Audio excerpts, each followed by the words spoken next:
Most people know Tony Pro from a movie. Stephen Graham in a pair of shorts, screaming at Al Pacino in a prison cafeteria over a pension check. It's a great scene. Might be the funniest thing Martin Scorsese ever directed. But here's the problem. The real Tony Pro wasn't funny. He was the most dangerous labor racketeer in American history. A Genovese crime family caporegime who simultaneously held the vice presidency of the International Brotherhood of Teamsters. A man who controlled 10,000 workers, ordered at least one murder, made the victim's body vanish without a trace, and then, 14 years later, allegedly did the exact same thing to Jimmy Hoffa. 4 felony convictions, life in prison, and a criminal empire so deeply embedded in organized labor that the federal government had to invent an entirely new legal weapon just to rip it out. This is the real story of Tony Pro, and the real story is worse than anything Hollywood put on screen. Anthony Provenzano was born in May of 1917 on the Lower East Side of Manhattan. His parents, Rosario and Josephine, were Sicilian immigrants living at 27 Monroe Street. He was one of 7 sons, including at least 6 brothers, among them Salvatore and Nunzio, who would later become key players in his criminal empire. The family had nothing. He dropped out of school at 15 and went to work as a $10 a week driver's helper at a trucking company called H.P. Welch. By 18, he was driving trucks himself. He was stocky, ham-fisted, a decent amateur boxer who thought about going professional. His New York Times obituary would later describe him as a short, stocky, ham-fisted man who bore the scars of his young years in the ring. But the docks and the trucking terminals of northern New Jersey offered something boxing could not, a direct pipeline to power. And that pipeline ran through 2 institutions, the Teamsters Union and the Genovese crime family. A man named Anthony Strollo, known as Tony Bender, changed everything. Strollo was a powerful Genovese caporegime who controlled parts of the New Jersey waterfront and Greenwich Village operations. He spotted the young Provenzano and saw something useful. What Strollo did next was the key to Tony Pro's entire career. He recruited him into the Genovese family and the Teamsters simultaneously. Not one, then the other. Both at once. FBI files later confirmed that Strollo arranged for the election of Anthony Provenzano as local president and was the force behind his ascent. From the very beginning, Tony Pro existed in 2 worlds, and he had authority in each. Strollo himself would vanish on April 8, 1962. He was murdered on orders from Vito Genovese. But by then, Tony Pro did not need a mentor anymore. By the late 1940s, Provenzano was working as a full-time business agent for Teamsters Local 560. By 1958, he was its president, after the previous president resigned for what were officially described as reasons of health. The local was headquartered in Union City, New Jersey, and it represented over 10,000 truck drivers and warehouse workers along Tonnelle Avenue, U.S. routes 1 and 9, the major trucking corridor dotted with less-than-truckload terminals near the George Washington Bridge and the Lincoln and Holland tunnels. Control Local 560, and you controlled the movement of goods into and out of the entire New York metropolitan area from the Jersey side. The local's assets were estimated at close to $1 billion. Tony Pro was 41 years old, and he would hold that union in his fist for the next 2 decades. Here is how the system actually worked. Local 560 was not a union corrupted by the mob. It was a criminal enterprise built inside the structure of a union. Tony Pro ran 5 interlocking operations through it. First, labor peace extortion. Trucking companies paid regular cash bribes to avoid strikes, slowdowns, and sabotage. Second, pension fund access. He directed union loans to mob-connected borrowers and took kickbacks on every deal. Third, job placement power. He decided who worked and who did not, funneling laborers to operations where his associates profited. Fourth, no show jobs and patronage, salaried positions for criminals who never lifted a box. Fifth, the elimination of dissent. That last one is what made the whole machine possible. People who opposed or annoyed Tony Pro were beaten, bombed, shotgunned, or thrown through plate glass windows. A professor who studied the case testified at trial that it was beyond belief that 10,000 members would sit by and watch these things happen and never utter a word, unless a substantial number of them were terrified for their lives or their jobs. They were. His crew, the Provenzano group, enforced every part of it. His brother Salvatore, known as Sammy Pro, held positions throughout Local 560 and eventually became its president. His brother Nunzio was a Genovese soldier embedded in the local. His sister Josephine became the secretary-treasurer at age 23, earning $64,000 a year plus perks. She later admitted at trial that being Tony's daughter counted for weight. His enforcers were men whose names would become synonymous with violence. Salvatore Briguglio, known as Sally Bugs, was Tony Pro's most trusted killer, despite thick glasses that made him look more like an accountant than an assassin. Harold Königsberg, Caio, was a contract hitman described by Life magazine as the most dangerous uncaged killer on the East Coast. The Andretta brothers, Stephen and Thomas, handled everything from loan collections to alibis. After Tony Pro went to prison for good, FBI tape recordings from 1984 revealed that Genovese caporegime Matthew Ianiello had taken over direct supervision of the Provenzano group's operations. On June 6, 1961, Tony Pro showed exactly what happened to anyone who challenged him. Anthony Castellito was the secretary-treasurer of Local 560, a popular figure among the rank and file who had started organizing opposition to Provenzano's control. Tony Pro didn't negotiate. He didn't threaten. He gave the order. Königsberg and Sally Bugs lured Castellito to a location near Kerhonkson in the Catskills, Ulster County, New York. They killed him. Sources vary on whether it was strangulation with a rope, a garrote made from piano wire, or a beating with a lead-filled rubber hose. What's not in dispute is what happened next. Castellito's body was never found. It just vanished. Königsberg received $15,000 in an envelope from Provenzano. They hugged and kissed. Within months, Tony Pro installed his brother Salvatore in Castellito's position and appointed Sally Bugs as business agent. 2 years later, when a 27-year-old shop steward named Walter Glockner showed signs of becoming a government witness during Tony Pro's extortion trial, Glockner was shot 3 times in the back outside his Hoboken home. When reporters asked Provenzano about it, he said, "I love the guy. He looked just like my son. Those dimples, that smile." Nobody was ever convicted. By 1960, Jimmy Hoffa had made Tony Pro one of 13 international vice presidents of the Teamsters at the Atlantic City Convention. He also became head of Teamsters Joint Council 73, covering all of northern New Jersey. This gave Provenzano national reach, access to the union's massive Central States Pension Fund, which funneled billions to mob-connected businesses, Las Vegas casinos, and real estate developments. He was earning $100,000 a year in salary alone, supplemented by systematic theft.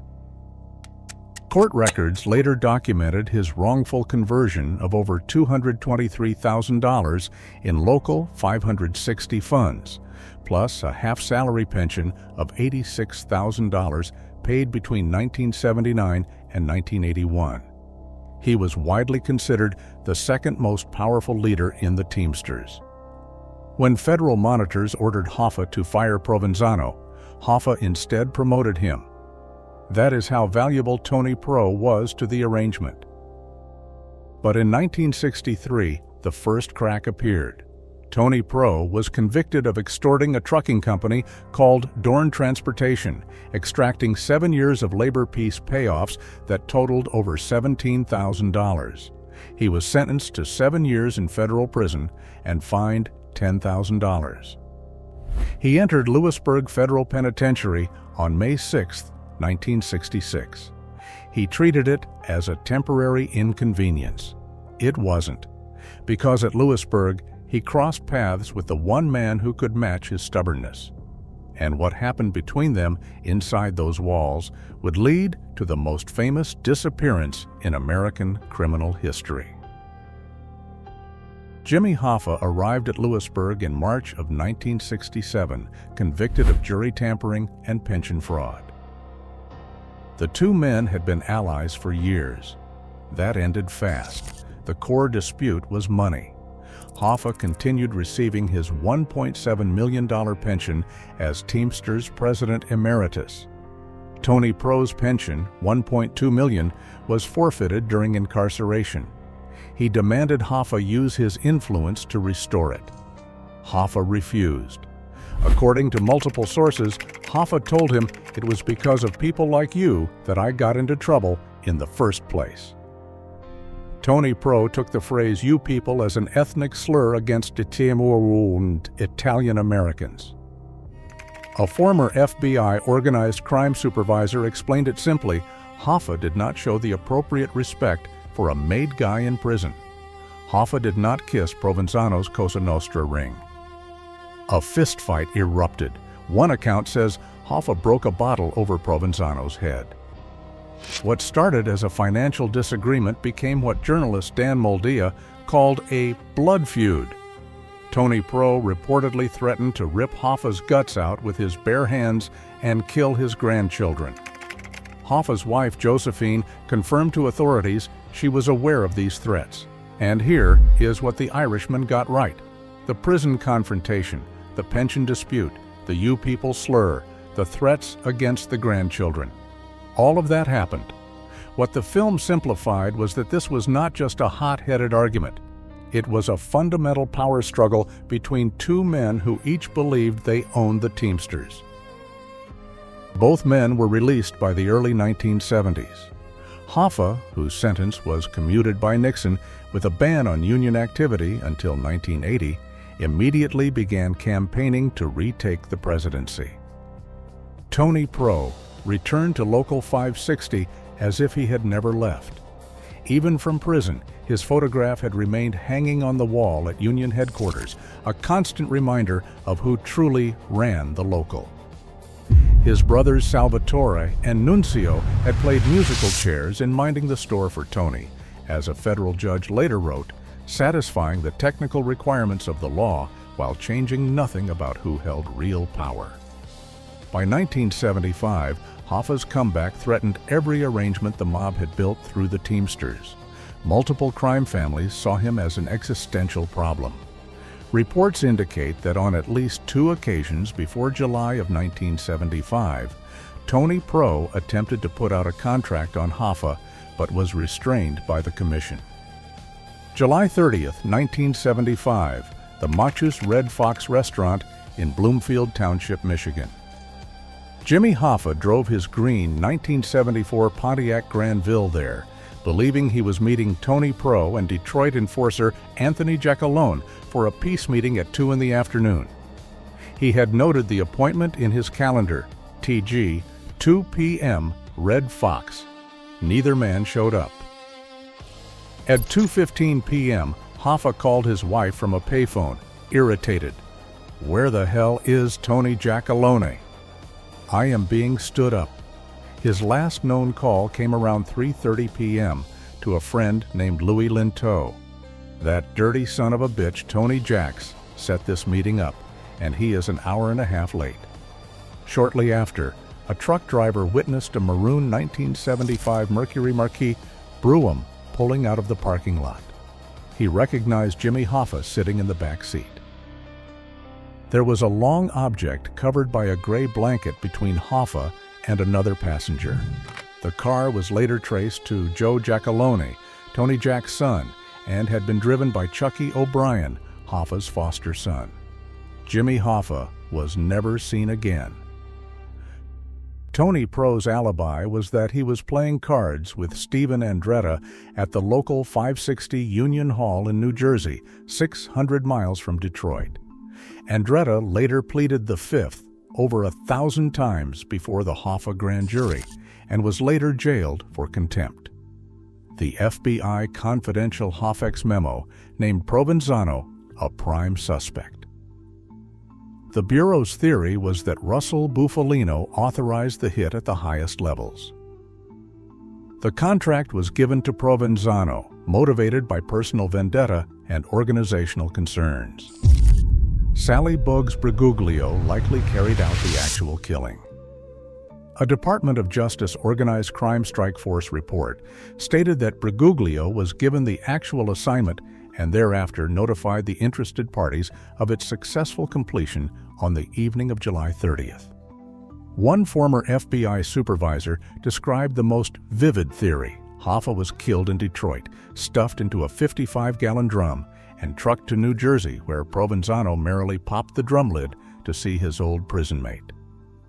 The body was then either melted into the Meadowlands or dumped into the Atlantic. In a surreal footnote, 10 weeks after Hoffa vanished, Richard Nixon made his first public appearance since his resignation, golfing with Teamsters President Frank Fitzsimmons and Tony Pro Provenzano. Now, the film. The central premise of The Irishman is that Frank Sheeran personally shot Hoffa in a Detroit house. That claim is widely considered false by the people who actually investigated the case. The lead FBI case agent said he had no indication Sheeran was there. Sheeran was caught on surveillance tape telling friends he wasn't even in Detroit that day. A Harvard law professor who was Chucky O'Brien's stepson stated there was zero evidence connecting Sheeran to the scene. Blood samples from the alleged murder house did not match Hoffa's DNA. Investigative journalist Dan Moldia told Robert De Niro directly, "Bob, you're being con-ed." Scorsese himself admitted the film wasn't about the facts. Fair enough for cinema.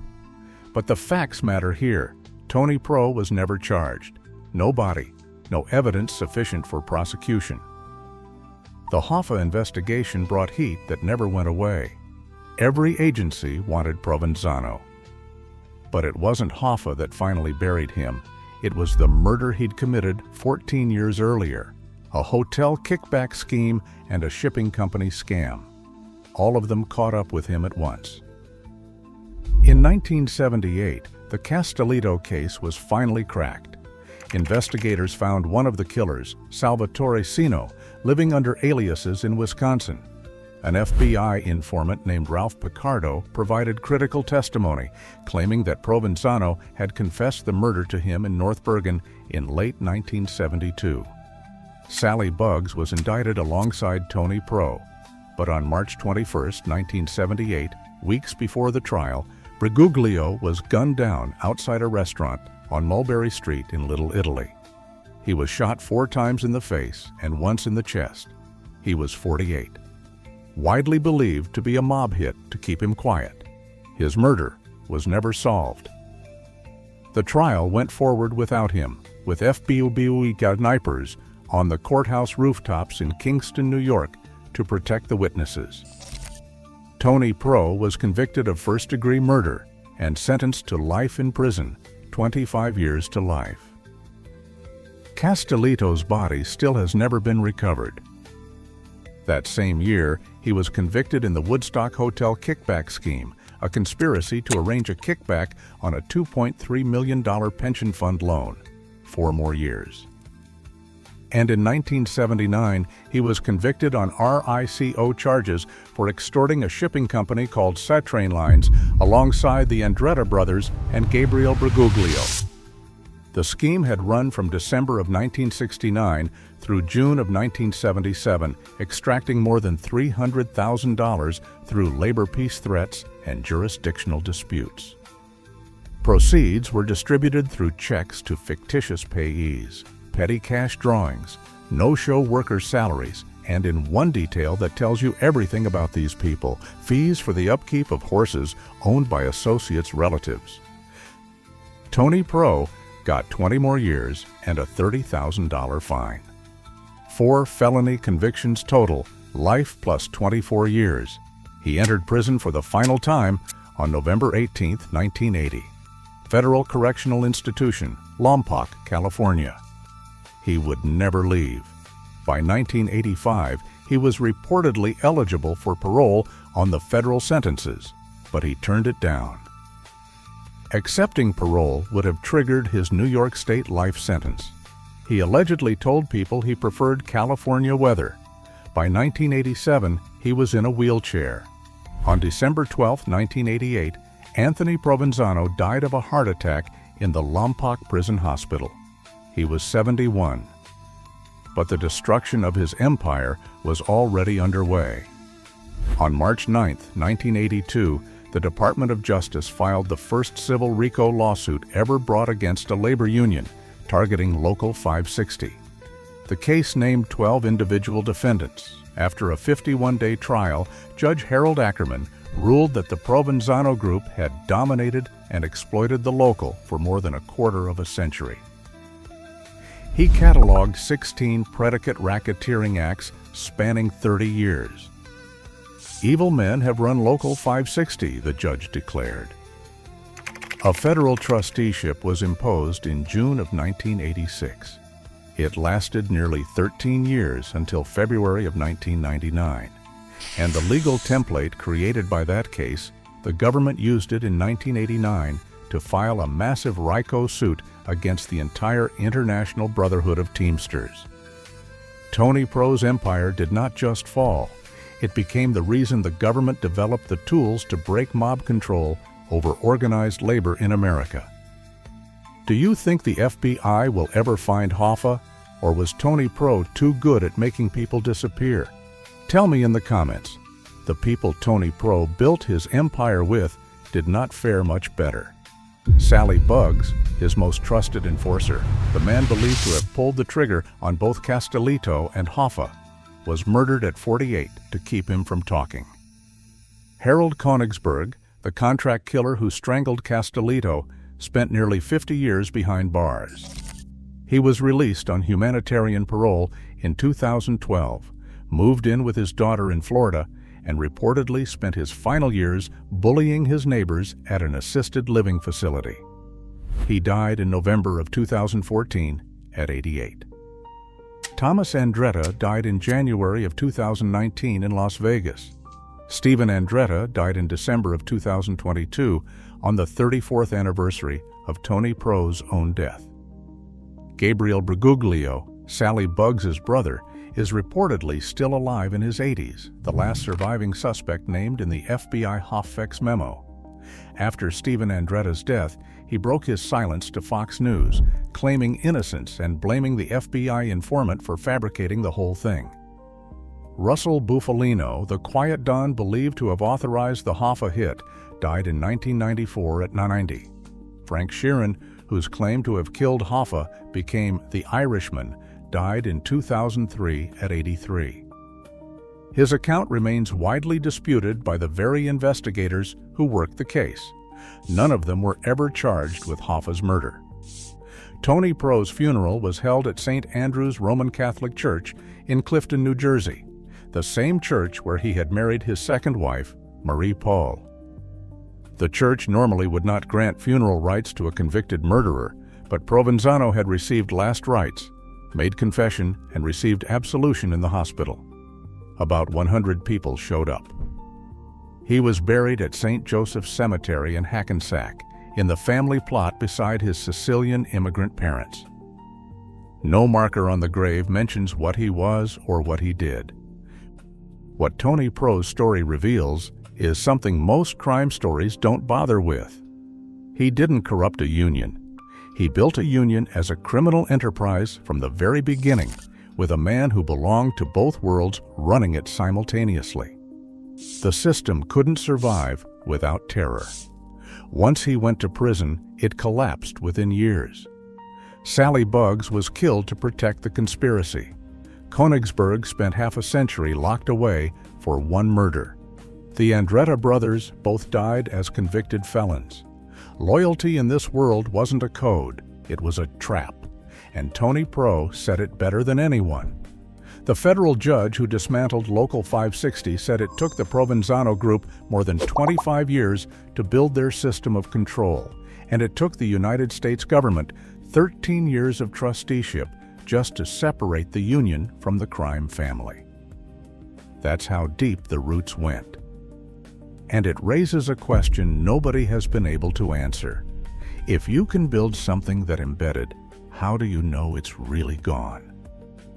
In July of 2025, on the 50th anniversary of Hoffa's disappearance, the FBI Detroit Field Office confirmed that the investigation remains active. Agents continue pursuing leads. The file has generated over 16,000 pages of documents. Hoffa's body has never been found, despite searches at a New Jersey landfill, debunked theories about Giant Stadium, and a recent claim involving a Milwaukee construction site. Somewhere in an FBI evidence vault, the Hoffex memo still lists Anthony Provenzano as a prime suspect in the disappearance of James Riddle Hoffa. The file is still open. The one man who most likely knew the answer took it with him to a cemetery in Hackensack 37 years ago.